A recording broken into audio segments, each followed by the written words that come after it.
Good evening, everyone. We are the group one, and the topic that we want to tackle or share to you is the government grants. Government grants or in past 20 accounting for government grants and disclosure of government assistance. The learning objectives of this topic was to explain the recognition and measurement for the government grants. Second one, we want to explain the presentation of government grants in the financial statements. Okay, next.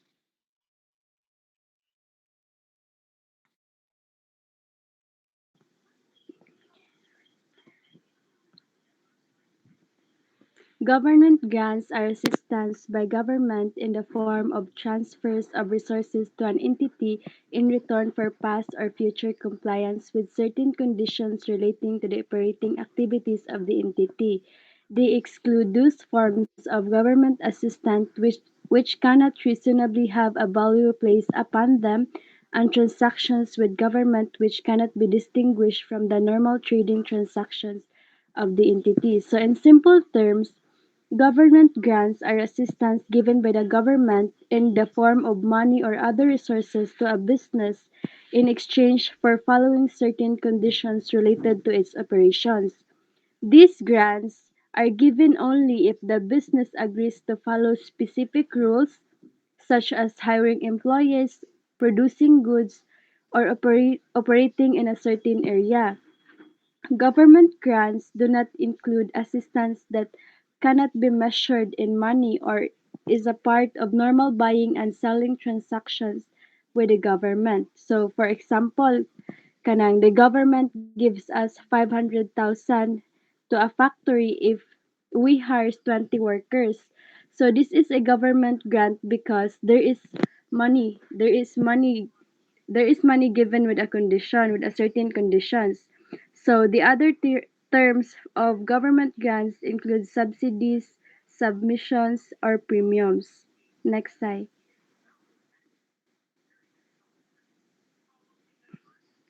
So the following are not government grants. So the first one is tax benefits. Dili siya matawag og government grants because there's no money or asset is given directly. Next is free technical or marketing advice. So dili siya matawag og government grant because it cannot be measured in money man. Next is provisions of guarantees. Dili sad siya matawag og government grant because there's no actual resources are transferred. The next is government procurement policy that is responsible for a portion of the entity's sales. So dili sad siya matawag og government grant because kanang normal business transactions raman siya. Then last one, public improvements that benefit the entire community. Dili sad siya matawag og government grant because tanan man naka-benefit ana. Next, so recognition. So government grants, including non-monetary grants at fair value, shall not be recognized until there is reasonable assurance. So in simple terms, a government should be a government grant should be recognized or recorded in the books only when both conditions are met. So the first condition is the entity will comply with the conditions attaching to them. So the company must be sure it can follow all the rules attached to the grant. So for example, a company must hire 10 workers. So it must be 10 workers. Jud next is the grant will be received. So there must be reasonable assurance that the government will actually give the grant. So for example, nag-hire naman to sila 10 workers. So dapat kay the grant has been approved and documented.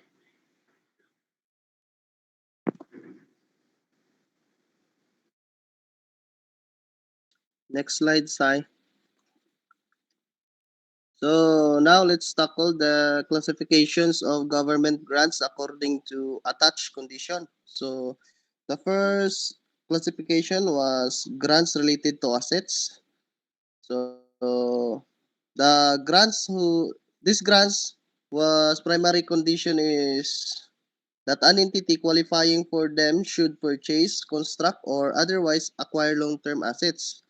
So, ang makuan diri, ang ma-qualify na mga entity para sa kuan kaning grants related to assets or kanang mga ma-under nga grants dire kay ang kanang kuan halimbawa kanang nag-purchase or pagpalit or kaning kuan kanang mga merchandising entities.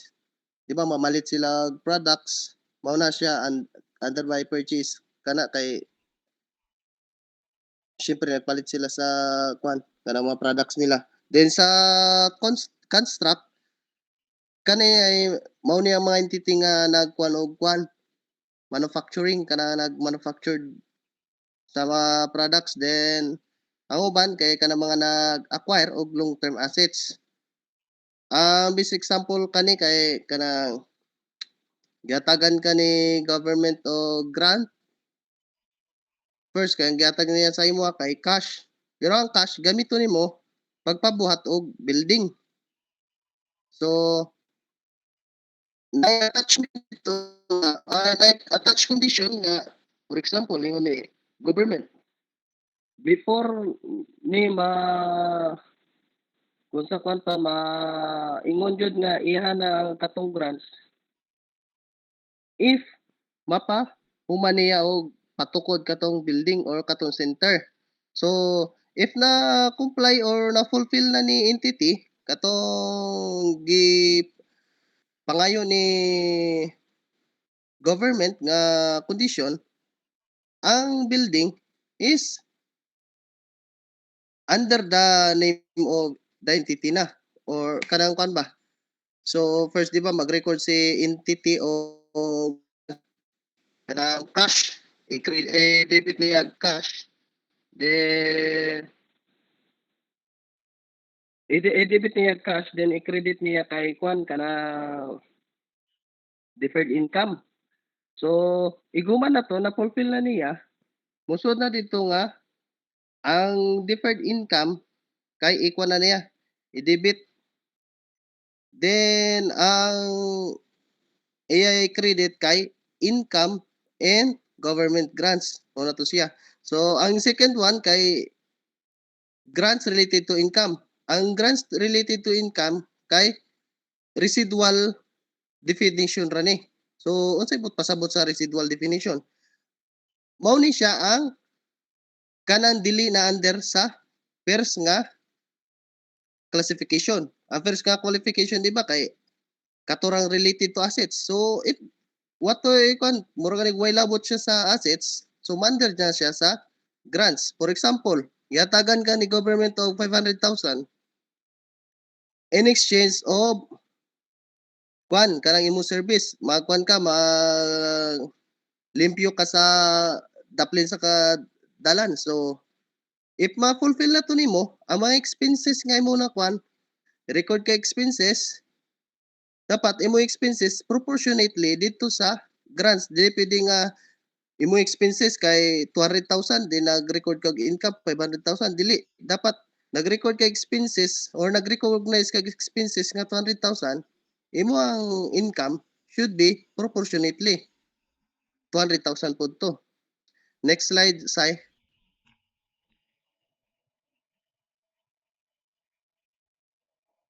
Now let's tackle the initial measurement of government grants. So natay duha monetary grants o non-monetary grants.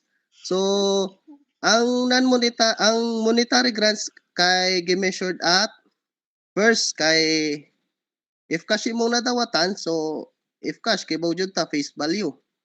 Face value sa cash. Kung pilay mo nadawat mo pud yung kwan kanang initial measurement niya. Then second one kay if receivable. For example, kuan ingon ni government o si company B kay nay utang sa kwa. Company A ihatag na lang nako ni kaning receivable sa imo para ikaw na lang mo dawat sa bayad ni company B. In exchange for this condition, pag napulpil pod nimo katong condition, receivable katong madawat unta ni government nga bayad gikan kang company B, sa imo na to padong sa imong company kay ikaw man ang company A. So unsa ang measurement ani? If receivable, fair value. Then the third one is carrying amount of loan payable to government for which repayments is forgiven. So kaning letter C, si company kay naay utang kang government. Ang ingon ni government, halimbawa, ang ngan sa company kay company A na lang ha, company A. So ingon ni government, company A nakay utang sa kwa. So imong utang buhaton na lang nato nga grants if ma-fulfill nimo kaning condition nga kuyatag. So if ma-fulfill to nimo, patas na mo. Wala kay utang kang government mo kanig ang grant kay katunang kabayaran sa imong utang. So letter D or kaning ikaw pat kay discount on loan payable to government at below market rate of interest. So kani kung katon sa pangtulo kay nanakay utang daan, kaning pangupat mangutang pa lang ka. So before ka mangutang, ingon ni government, company A, hatagan ti kag discount or kung dili kanang below market rate interest. O bisan natagan kag zero interest. So mas dako na siyang kwan, dako na nga kwan nga tabang sa imo kay tagad kag zero interest. So dako na to tabang. Now let's proceed to non-monetary grants. For example, this is kwan land and other resources. I-measured ang mga non-monetary grants is kwan in fair value. Siyempre fair value din siya. Then the second one is on its nominal amount or zero which is zero talaga. Then plus direct cost incurred and preparing the asset for its intended use. Next slide, Sai.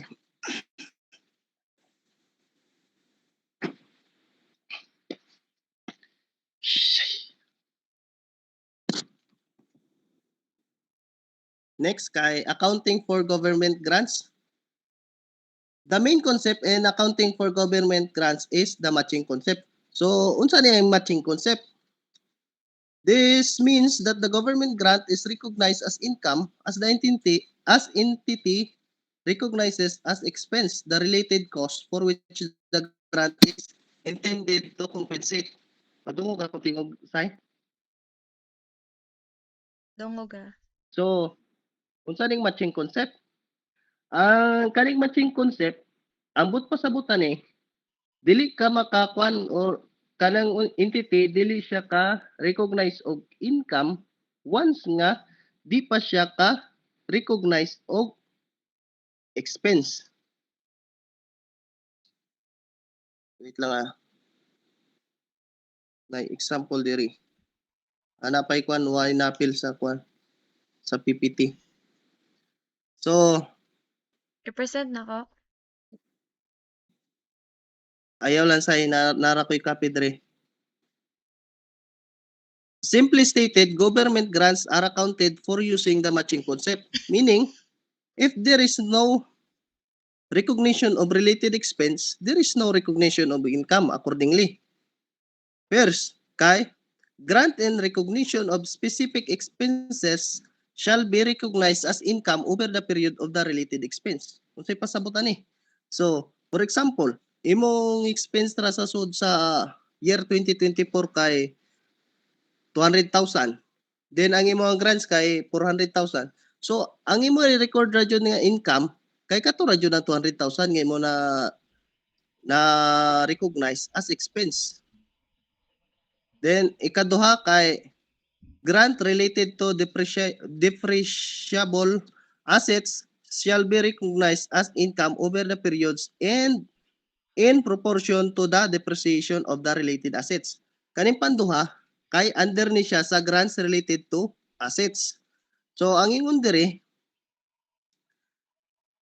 maka-recognize na kag income if mag-recognize na ka sa depreciation expense sa katong depreciable assets nga gihatag ni government sa imo as a grant. Then there is a pantulo, grant related to non-depreciable assets requiring fulfillment of certain condition shall be recognized as income over the periods which bear the cost of meeting the conditions. So, kani diri sa kwan sa pantulo dili na non-depreciable assets. So, for example kay yatagan ka og land ni government. Then ang iya kwan sa imo kay pabarugan nimo og building. So ang building then siyempre mogasto ka. After nimo sa gasto ka tong building, napabarog na nimo, then ang kondisyon ni government kay kato building, then ang building kay should be 10 years. 10 years ang iya useful life. Then buhaton to nimo nga public kwan siya kana public center o kung unsa na building basta public. Then ang grant nga gihatag nimo ang ni government sa imo kay kuan di ba katong land. So katong building kung pila imong gasto for example ang gasto sa imo building kay 5 million. So i-divide ra nimo siya sa kuan ta 10 years. So na kay kuan na 500,000 yearly. So for example naka kuan na ka na fulfill na to nimo tanan nga kondisyon ang land kay ma-record na to sa imong kwan kay mag kwan man to mag unsa ni amortize every year. Then sa pang-upat kay ang government grant that becomes receivable as compensation for expenses or losses already incurred on for the purpose of giving immediate financial support to the entity with no further related costs shall be recognized as income of the period in which it becomes receivable. So mao ni ang nalahi sa tulo. Kaning pangupat kay ang pangupat maog ni siya nga subsidy ni government. Kay on that time, di ba naguba ang example ni sa pangupat kay kwan na kay tindahan. For example, nako nga tindahan nagyan sa Bagyo, naguba tanan. Siyempre guba jud to kay nagyan sa Bagyo. Ingon ni government kwan Miss Andrade na, example na to, Miss Andrade, kay gusto man ako nga makapadayon pa ka, maninda, taganti ka grant. So ang grant, i-record ni Miss Andrade, alimbawa, magyatag siya kay cash, so i-record to niya, cash, largo ko daan ang i-debit, ay credit kay income. Wanay kanang fulfillment pa jud sa katong condition kay wa may condition nga gihatag so molargo to siya lahos niya record as kwan income. So next slide say presentation balik accounting pa ba to kana sakto na sakto Mag-illustration po sunod. mag-illustration sa ka Day Julie. Ikay Okay. ma-present. Approve na siya. Task kilay na. Okay na. Okay. Okay, for illustration for accounting for government grants. Illustration 1. Let's consider a company that receives a 15 million grant from the government. And this grant is specifically meant to help them cover their safety and environmental expenses over the next 3 years. And over those 3 years, the company will incur different amounts of these expenses. And the first year, they expect to spend 2 million, and the second year 3 million, and then the third year 5 million. And in total, they expect to spend 10 million in these expenses. Now, here's where the accounting gets interesting because this grant is intended to help with these specific expenses. So we can't just recognize tanang 15 million as income right away, as Mark said ganina. Instead, we need to match the grant income to the expenses it's meant to cover. This is the key principle in accounting. And then to do this, we allocate the grant income proportionally to the expenses incurred each year. And this means we'll recognize a portion of the grant as income in each year based on how much the company spent on these expenses in that year. So let's look at year one. The company spent 2 million in these expenses out of the total of 10 million planned over the 3 years. So that's 20%. 2 million over 10 million.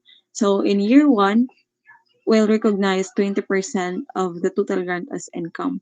And that's 20% of 15 million, which is 3 million.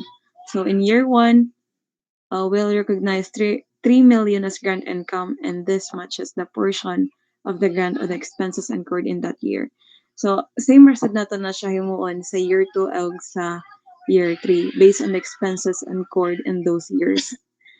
Sa scenario illustration number 2 na sad, let's imagine a company receives a 50 million grant from the Australian government, and the purpose of this grant is to help the company purchased a new chemical facility.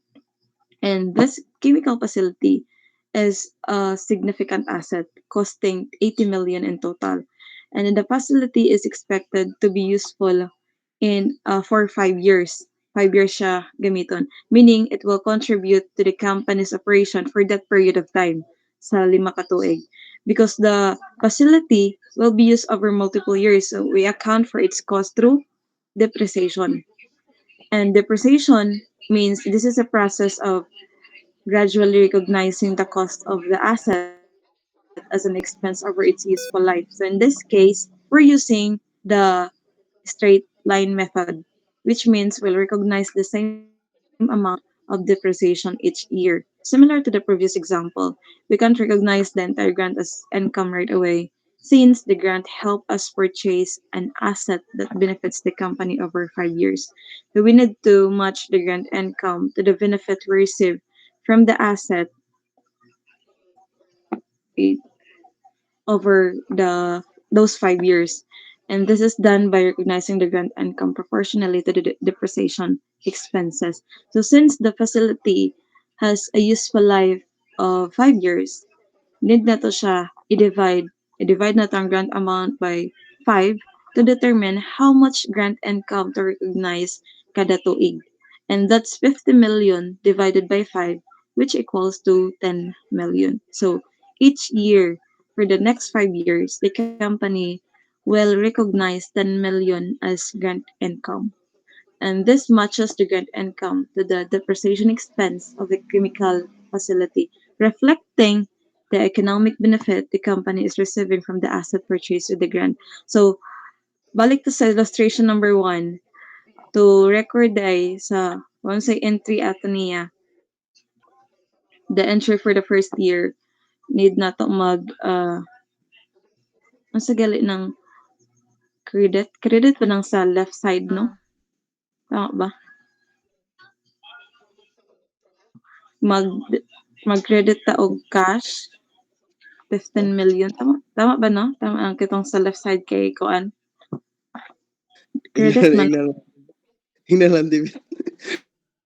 sa left side to ang sa entry ani niya sa first year, cash 15 million, and then sa right side kay mo debit ug dula ko na sa namali, debit tag deferred grant income nga 15 million, and kay tulo man ni siya ka entry sa first year. And then next, mo credit na sa tag deferred grant income nga 3 million. And then mo-debit na sa tag grant income atong 2, i-divide mo siya sa 10 times 15,000, mo result siya 3 million. Ano, 15 million, mo result siya 3 million. And then the last, environmental expenses nga 2 million, and then cash nga 3 million kanay pagawas man ta. So that's it. So illustration number 2, ang entry, mm,